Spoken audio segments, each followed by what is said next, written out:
The third, that man there got the fourth. It could have been more, but it's the first win of the campaign. It's 4 points from 4 games. We have a lot to do. You score a lot of goals, people expect, and when you don't deliver, people want to, have a little pop at you. But that's football. That's the way football is. I was disappointed not to score in the Scotland game, the penalty miss. But from then on, I don't think I've really missed too much. Relive that moment for me, because by the look in your face, it was the sweetest of moments. It was. I had one just before it for Dave's goal when I got through and I should have shot it really and I passed it to David.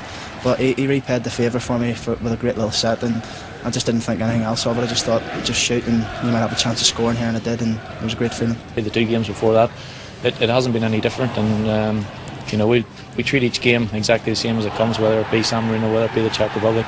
Our focus is going out and getting 3 points, and that's what we did tonight, and got a few goals, like I say, to go with it. And the table not exactly wide open, but Slovakia, I'm sure you've heard, now top, then 2-7.